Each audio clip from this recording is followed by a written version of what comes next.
नमस्ते फ्रेंड्स। आज मैं आपसे एक सिंपल सा सवाल करूंगा। क्या आपने कभी भी डर से चुप रहना चुना है कि लोग क्या कहेंगे?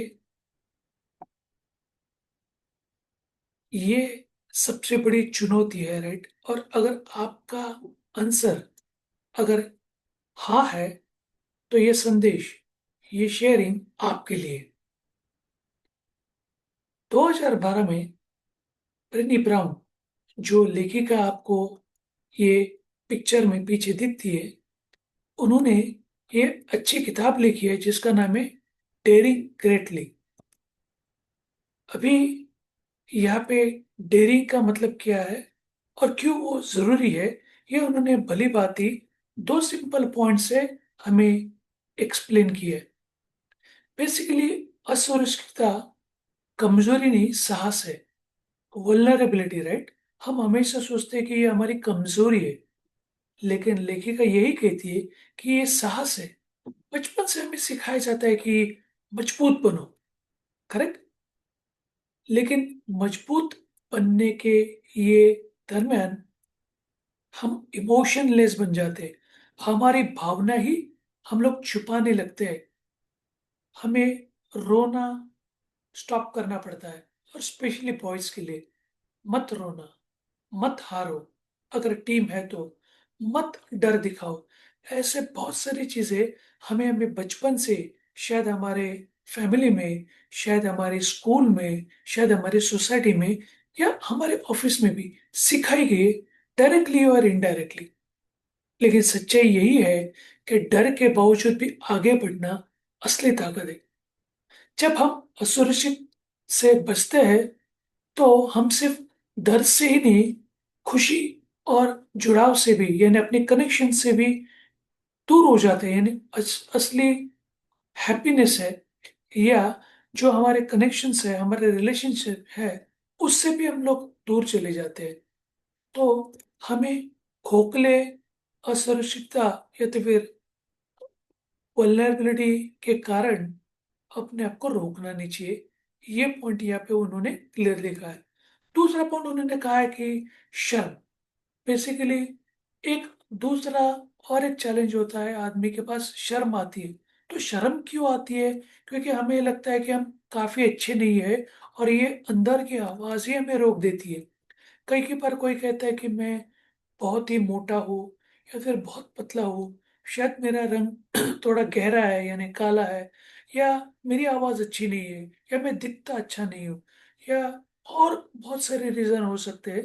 तो फिजिकल हो गया, शायद मेंटली भी हो सकता है, और बहुत सारे अलग अलग चीज, शायद मैं गरीब हूँ, या मेरे कपड़े अच्छे नहीं है। बहुत सारे ऐसे अनगिनत रीजन होते हैं जिसके कारण हमें शर्म आती है लोगों से बात करने के लिए। और यही शर्म की वजह से हम अपने अच्छे काम नहीं कर पाते। और इस शर्म को हराने के लिए परफेक्ट बनना कोई जरूरी नहीं है। हम में से कोई भी परफेक्ट नहीं है, और परफेक्ट कोई होता भी नहीं। ये सिर्फ किताबों में या थियोरेटिकल लाइफ में हो सकता है। तो इनसे बचने का इलाज क्या है? सहानुभूति। कोई लोगों से अगर हमें सहानुभूति मिली, अगर हमें सच्चाई बताने के लिए एक अपॉर्चुनिटी मिली, तो उससे हम लोग ये शर्म से बाहर निकल सकते हैं। तो हमें ये ध्यान में रखना चाहिए कि हमें शर्म से बाहर निकलना चाहिए, हमें शेयर करना चाहिए। नहीं तो हम लोग अंदर ही अंदर सिकुड़ सकते हैं, ये लेखिका कहते हैं।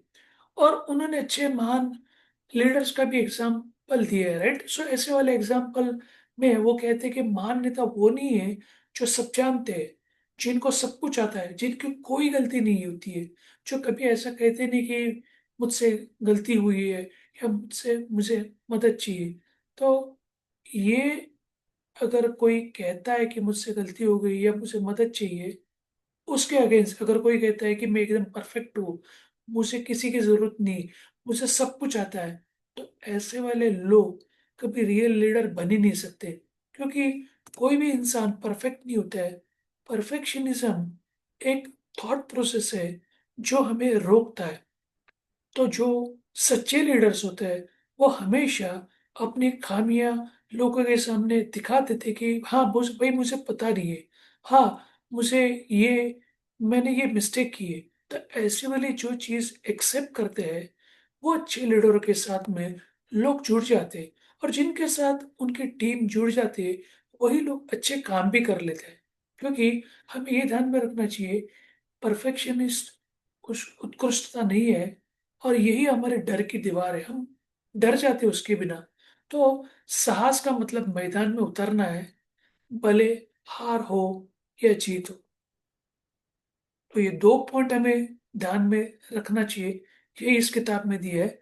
अगर हमें अच्छी ज़िंदगी चाहिए, अगर हमें अच्छे नेता बनना है, तो हमें साहस के उस पार जाना पड़ेगा। अगर हम साहसी नहीं बनेंगे, अगर हम कोई एक्शन नहीं ले लेंगे, अगर हम किसी के साथ शेयर नहीं करेंगे, तो हम लोग अंदर सिकुड़ते जाएँगे, और हम कभी भी हम अच्छा लाइफ़, हैप्पी लाइफ़ जी नहीं सकते।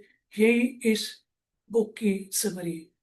होप सो आपको इससे जानकारी मिली होगी। इससे ज़्यादा जानकारी के लिए आप मुझे मेरे व्हाट्सएप या ईमेल के ऊपर कॉन्टैक्ट कर सकते हैं। कल वापस मिलेंगे नई स्टोरी या नई शेयरिंग या नए स्पेशल इवेंट या कोई इंसान की स्ट्रेंथ के साथ में। तब तक के लिए धन्यवाद। Thank you.